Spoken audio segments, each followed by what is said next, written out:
Next up on WTV, ACTEC Coach of the Year, AP Research, and this week's edition of Trivia. WTV's Daily Update starts now.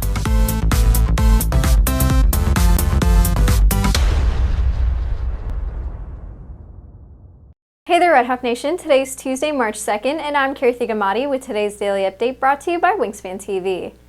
One teacher on campus was named the Texas Academic Decathlon Coach of the Year. After being nominated by many students and staff, Gary Mumford was named ACTEC Coach of the Year at the state meet. He has been the lead ACTEC coach on campus since 2012. Getting the award was actually a very big surprise. I mean, I was at one of the other coaches' houses and we were watching it on TV, the award ceremony, and all the medals had been given to the kids. And then all of a sudden my name popped up on the screen. I was like, what? And then it was a very, very nice surprise. It's nice to be appreciated, but you know, I would do this job anyways, and I don't feel like I'm that much more deserving than any other ACTEC coach in the state, because we all put so much time into this, and it's really about the kids more than the coaches is what it is. And from what I understand, the kids that are on the ACTEC team kind of spearheaded this along with one of the other assistant coaches to allow me to achieve this award, and it's just an honor, and it means a lot to me to be appreciated for that. According to ACTEC student Ethan Walker, Mumford constantly supports his students. You know, we're all really, the whole team, we love Mr. Mumford. He's a great coach, and we're glad that he got the award. And Mr. Mumford has worked really hard as our coach, you know, all these 4 years that I've been here, the 3 years I've been on the team. I wouldn't have joined the team, but, you know, he's always convinced me and said, hey, you know, you're doing great and you're great for the team. Mr. Mumford he's just a great coach. You know, he's fun, he always makes class interesting, and he deserves the award 100%.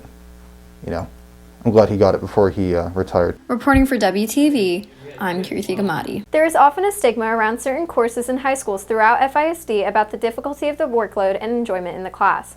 And AP Research, currently in its data collection unit, can fall under that category. Exploring the class and what it's really like, here's WTV's Shrey Tiwari. AP Research is one of the most misunderstood courses that is possible to take as a high schooler in FISD, as people often think that the class solely requires a great amount of work to be done without having fun in the class.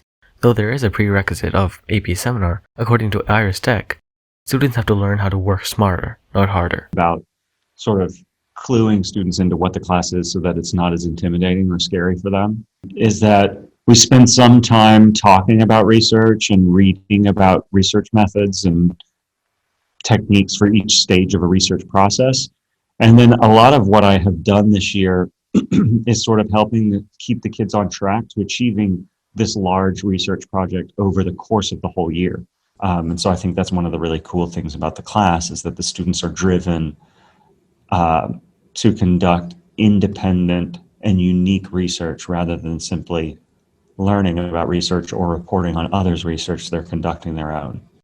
Currently in the data collection unit, STEC has a different method to teaching its students the content rather than the predominant lecture style. For the last several weeks, there hasn't really been any direct instruction to the group as a whole. What I've been doing is meeting with the students individually to check in on them and to see if their plan with regard to collecting data is sound, and if it will yield results that will answer their question. Students of the class also appreciate STEC for how much he individually helps his students succeed, while also motivating the rest of the students to keep pushing forward in the coursework. Well, Mr. Steck is obviously a really great teacher, and the ways that he's helped me is on my specific experiment, he will give me studies that are similar to my experiment and my methodology, and then he'll walk us through the different types of methodologies we can use, and he'll also give us papers on how to be ethical in your research while also not making sure the project is feasible. So Mr. Stuck has really helped me along by doing those things. And reporting for WTV, I am Shrey Tiwari. On this week's edition of Trivia, WTV's TJ Krylowicz tests students' knowledge on Texas independence.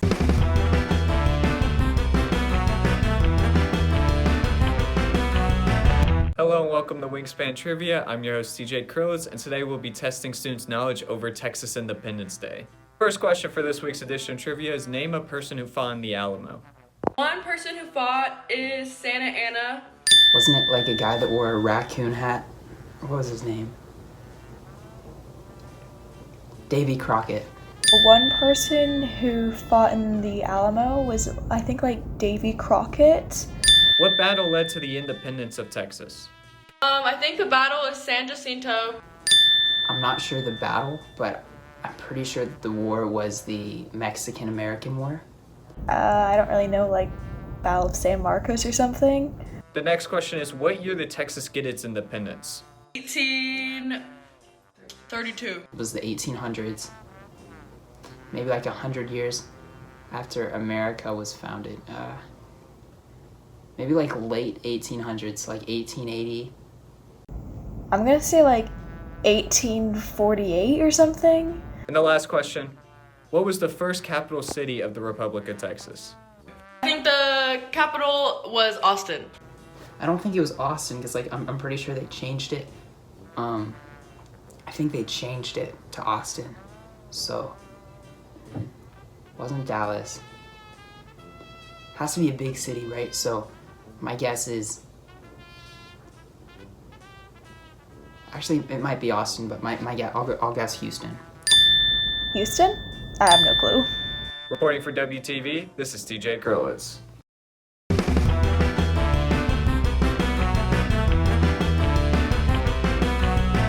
If you are looking for more from Wingspan, you can follow us at Liberty Wingspan on Twitter, Instagram, and Facebook, or visit our award-winning website, libertywingspan.com.